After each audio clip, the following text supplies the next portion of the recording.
नमस्कार, मैं हूं doctor Neha Wadhwa, metabolic health expert. आज हमारे साथ डॉक्टर अजीत मिश्रा हैं जो कि गैस्ट्रो सर्जन हैं और बैरिएट्रिक सर्जन हैं। Hello everybody, myself Dr. Ajit Mishra, I'm a GI and bariatric surgeon और आज हम बात करेंगे मेटाबॉलिक हेल्थ के लिए। Hello sir. हेलो। सर, मेरा सबसे पहला क्वेश्चन आपके लिए ये है कि बैरिएट्रिक सर्जरी को लेकर के लोगों के दिमाग में ये रहता है कि एक कॉस्मेटिक सर्जरी है, एस्थेटिक सर्जरी है, तो इसके बारे में आप क्या बोलना चाहेंगे?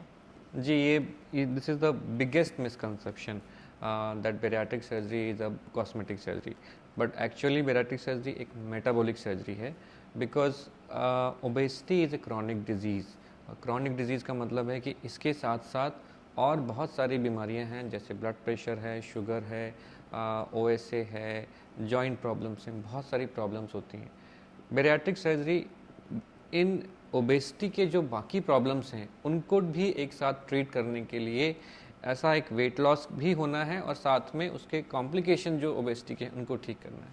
तो it's definitely not a cosmetic procedure, but yes, looking good is a side effect of this surgery. या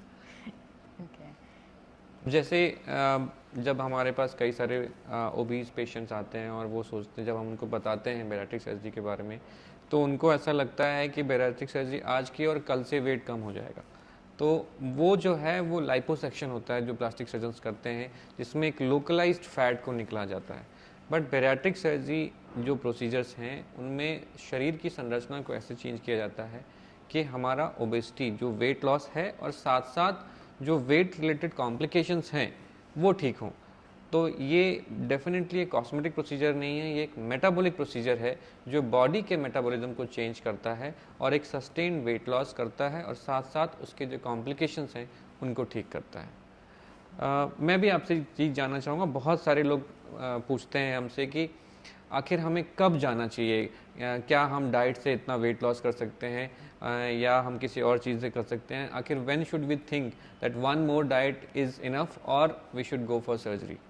मोस्टली हम लोग इनिशियली तो ट्रैक करते हैं जी। कि when there is a need of diet, आपके डाइट के थ्रू आपका वेट लॉस होता है, आपका रिजल्ट्स बहुत अच्छे से आ रहे हैं and you do not have a lot of comorbidity, तब हम लोग उनको सिर्फ डाइट पर ही सजेस्ट करते हैं। बट व्हेन वी सी कि वेट इतना ज़्यादा है कि वो इतना लंबे समय तक सस्टेनेबल वेट लॉस में जाने के लिए उतने हाईली मोटिवेटेड नहीं हैं, या फिर कोमॉर्बिडिटीज इतनी ज़्यादा हैं कि उनको एक इंडिकेशन है कि नहीं अभी दिस इज़ द टाइम, तब फिर हम एक कंसल्टेशन के लिए उनको भेजते हैं डॉक्टर्स के पास में कि हैव अ रिव्यू, अंडरस्टैंड कि मेटाबॉलिज्म को अभी कितना ज़्यादा शिफ्ट होने की ज़रूरत है। जी, कई बार ये भी देखा गया है कि जैसे इनिशियल वेट लॉस होता है डाइटिंग से, but then they regain weight, probably जो बॉडी है, and it's not a character flaw actually, this is again a common misconception कि ये डाइट फॉलो नहीं कर रहा होगा, but this is body and your body adapt. So जब diet से वेट लॉस होता है, hunger hormones get increased and your BMR body, जो BMR है बॉडी की जो metabolic rate, that slows down. So with that same dieting, patient may not lose weight with the sustained time. So ये भी एक है कि लोगों को ये ना लगे कि ये उनके कैरेक्टर में फ्लॉ है, ये उनकी गलती नहीं है। This is your body how it adapts to the dietary regiments. Yes, the body takes a lot of time to adapt to a new weight. इस वजह से हम लोग क्रैश डाइटिंग कभी सजेस्ट नहीं करते हैं, क्योंकि when you lose a weight like 10 kg in a month और you lose a 20 kg in 3 months, तो आपकी बॉडी, जब आप वेट लॉस वाली डाइट को, क्रैश डाइट को छोड़ते हैं, तो बॉडी थिंक्स क्राइसिस खत्म हो गया है, now we are at a harmony and now we can again accumulate that weight. तो इस वजह से वो वेट गेन वापस से रिबाउंड होता है उनमें। Body takes time to reach to adoption. बिल्कुल। तो मैं जानना चाहती हूँ कि what are the eligibility criterias के वेट लॉस के लिए, सॉरी बैरिएट्रिक सर्जरी के लिए क्या एलिजिबिलिटी क्राइटेरियाज होते हैं? सबसे पहली चीज़ जो कि क्राइटेरिया नहीं है बट प्री रिक्विजिट है, is the motivation. If anybody who is obese, that person, if they want to reduce weight, then only anything, whether be it a dieting, be a surgery or another drugs, only then they can lose weight. So one thing is motivation, but then there are certain guidelines that we measure by BMI. BMI is a body mass index, which is measured by height and weight ratio. So if the BMI for Asian countries is more than 35, that patient is a clear-cut indication for bariatric surgery. Or patient who's having BMI of 32.5 and more, but having obesity related comorbidities, and then that is like diabetes, or they have obstructive sleep apnea, मतलब अगर आप बहुत रात को खर्राटे आ रहे हैं, day time में you are feeling sleepy and you are not able to having proper sleep, then again it is related to obesity related complication. So any patients who's having BMI of more than 32 with obesity related complication or absolute BMI of more than 35 is an indication for surgery, provided they should not be having a substance abuse disorder. If anybody who is having ongoing alcoholic or any other substance abuse, then we should not consider for those for surgery. Doctor Neha, मैंने बहुत लोगों को देखा है जो initial diet से weight loss करते हैं, but then they regain. What are those factors which actually leads to regaining of the weight, and what is it something a very chronic condition leading to failure of the dietary induced weight loss?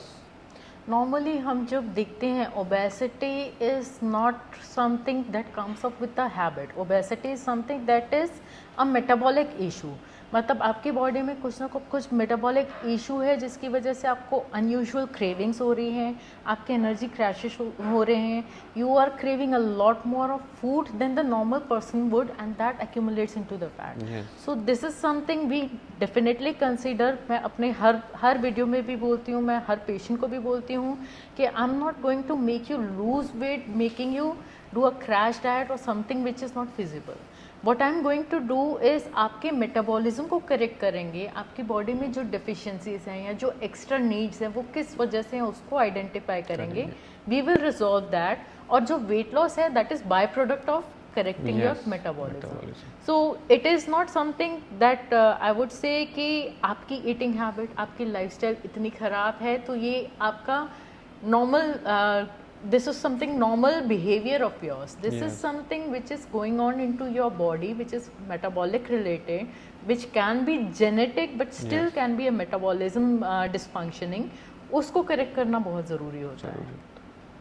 Doctor Neha, because आप metabolic nutritional expert हैं, तो मैं जानना चाहूँगा कि क्या क्या चीज़ें हैं जो न्यूट्रिशन के लिए, जैसे विटामिन्स, प्रोटीन्स, जो even patients who are undergoing surgery, तो बिफोर एंड आफ्टर क्या क्या चीज़ें उनको लेनी चाहिए और क्या ध्यान रखना चाहिए so that they can have a best recovery?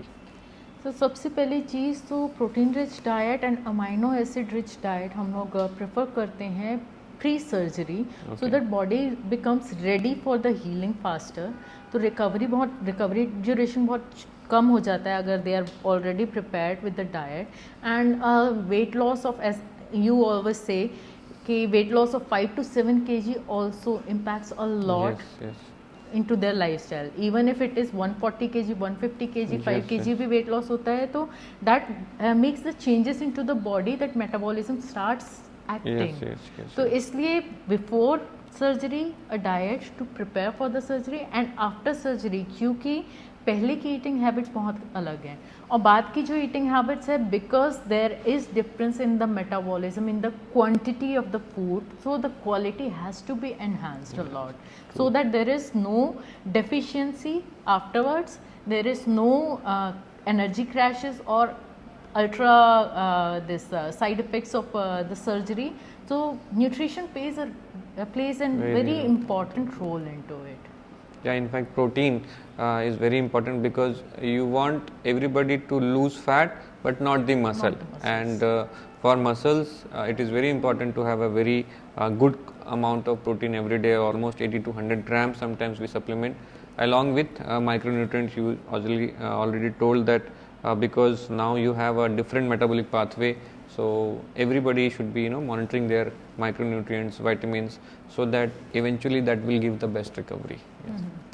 So मैं जानना चाहूँगी, how do you consult the patients who come to you with the fear of surgery कि अरे बैरियाट्रिक सर्जरी करेंगे, हमारा तो पेट काट दिया जाएगा या फिर उसको बांध दिया जाएगा, या you might be having endless questions regarding that. So how do you focus onto that? So first and foremost important thing is to know about how the bariatric surgery is done. So now practically all bariatric surgery is done with the minimal invasive method. So there is no large incision, it is mostly 5 to 10 tiny incisions, which is from there we do a surgery. So it is either laparoscopic or robotic surgeries. So most of the patients who undergo this surgery, they will be able to ambulate, walk same day after surgery. So it is usually a very minimal invasive, almost painless surgery. So पेट को कोई ऐसा काटा नहीं जाता बाहर से. दूसरी चीज़ ये है कि risk. So modern day bariatric surgery is quite safe and it is as safe as you are walking in the road. So accidents जैसे आप कहीं रोड पे चल रहे हो तो ओवरऑल जो रेट है that is 0.1%. That same complication rate is with the modern surgery. So it is quite safe, and whosoever thinks about to undergo a bariatric, they should consult and see how it is done. And we have many patients where we have kept the videos of before and after, so how they are comfortable, and they can discuss with them, and then they can choose. So this is how we do. We always give them the contact numbers of the previous patient, and then by themselves, when they are confident, then we think about doing any surgery, because it is a surgery to improve the quality, reducing the complication. Most of the people don't think that they are patient, although obesity is a chronic condition and they are actually patient, but उनको ऐसा feel नहीं होता है ना.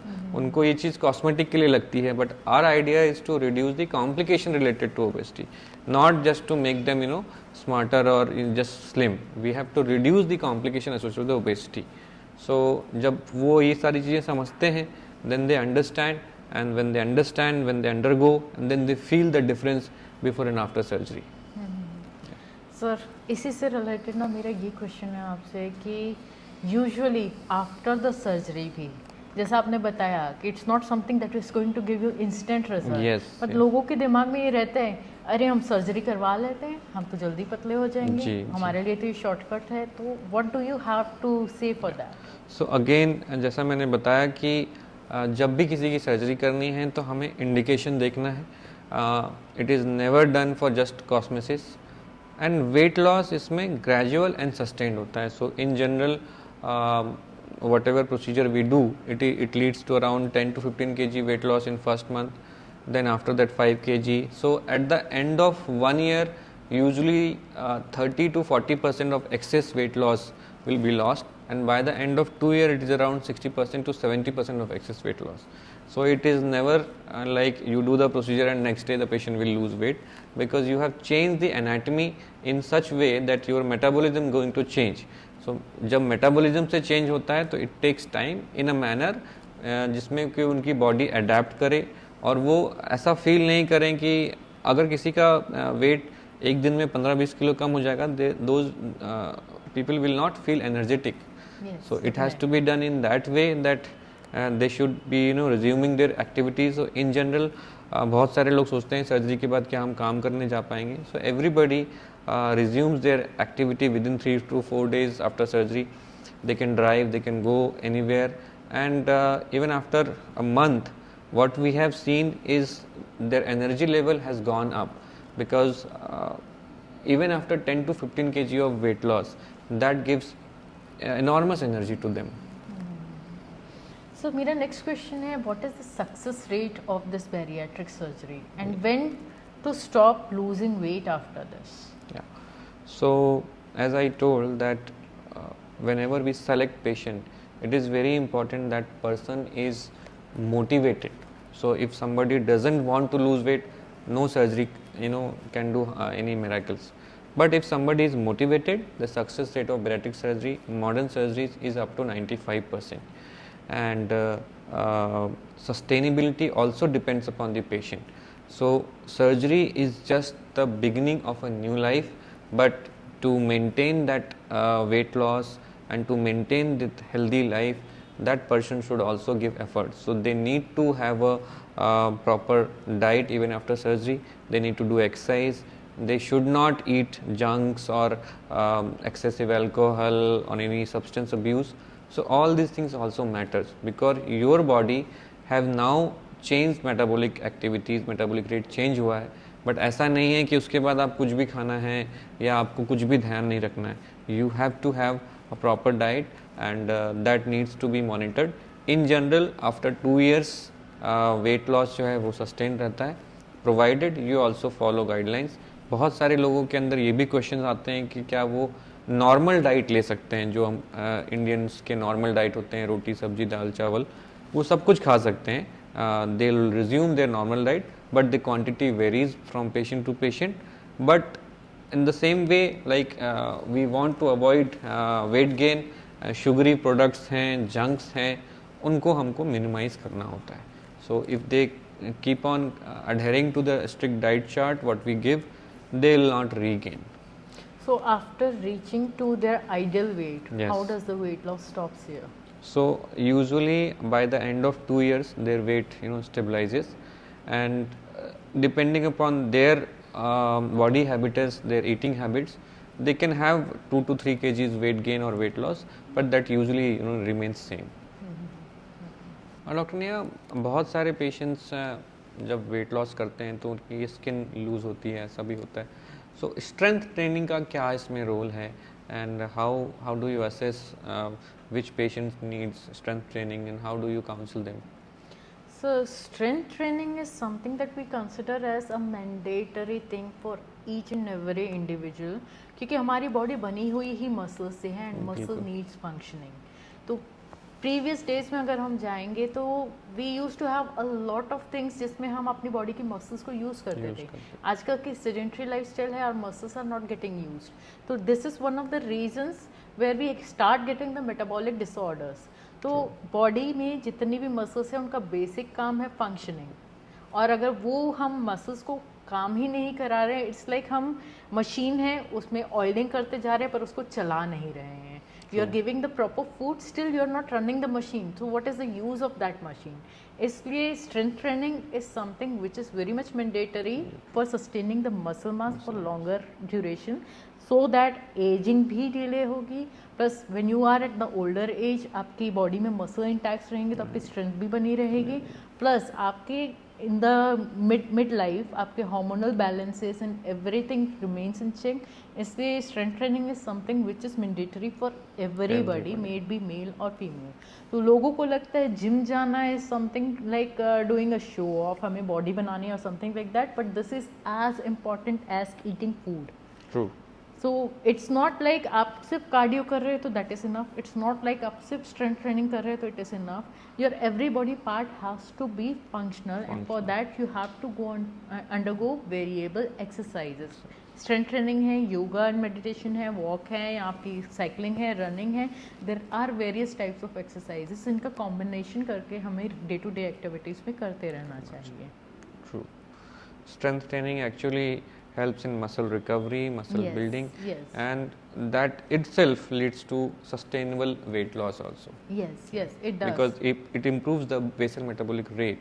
People who do regular exercises, their metabolic rate is high, so they are less prone to develop weight regain. So if you start doing after surgery, your sustainable weight loss journey is always good. There is one thing that many times people से कि किसी का wait ज़्यादा है लेकिन वो पतले दिख रहे हैं, हमारा कम है लेकिन हम मोटे दिख रहे हैं, और जो पतले दिख रहे हैं वो हमसे ज़्यादा भी खाते हैं. तो one of the thing that here is considered is जो पतले हैं लेकिन आपके जितना ही वेट है उनका मसल मास ज़्यादा है, और बॉडी में मसल्स हैं जो एनर्जी कंज्यूम करते हैं, फैट एनर्जी कंज्यूम नहीं करता है. तो आप जो भी खा रहे हैं वो फैट के फॉर्म में स्टोर हो रहा है. दैट इज़ योर लाइक आपका स्टोरेज है. तो that is not going to consume energy. और मसल है जो फंक्शन कर रही है उसको एनर्जी चाहिए. तो आपका consumption of calories also increases as per that. So this is why same weight हो सकता है, मसल मास का डिफरेंस आपका 1 kg मसल इतना होगा तो 1 kg फैट इतना होगा. That is one of the biggest reason जो बॉडी टाइप्स में भी डिफरेंस दिखता है. So what is one giveaway for today's audience? To consider obesity as a chronic disease. Do not think obesity is a character flaw. It is related to genetics, it is related to hormones, it is related to metabolic rate. So if anybody is obese, they should seek medical attention, because it is like you go for diabetes, you go for hypertension, and you do not feel shame for taking drugs for these things. But at the same time अगर कोई obese है और वो अगर medical के लिए जाता है तो लोगों के अंदर आज भी ये धारणा है कि वो अपने कॉस्मेसिस के लिए जा रहा है, but it is not for that. So anybody who is obese, they should check their BMI, they should check by some consultant that how all other diseases can be controlled, because अभी आने वाला जो time है उसमें obesity related complication ही number 1 disease हैं जो सब में कॉमन होंगी. सो अगर आज हम मेहनत करेंगे तो शायद 10 साल बाद हम उन चीज़ों से बच सकेंगे. So my give away for the day is, even if अगर आप बैरियाट्रिक सर्जरी में जाते हैं, a diet is something that plays very important role in your life style. Plus आपके एक्सरसाइजेज भी हैं जो आपको रेगुलरली करते रहनी चाहिए. Surgery, no surgery. For being fit, for being healthy, you need to have a proper lifestyle. True. Thank you so much sir for joining us today. It was really wonderful session. बहुत सारे myths थे जो लोगों के दिमाग में रहते हैं, वो इस वीडियो से काफ़ी कुछ क्लियर होंगे. So we are very happy to have you here. Thank you very much. And I think जो डिस्कशन है वो लोगों में जाए और उनकी क्वेरी को क्लियर करे. Thank you very much. Thank you.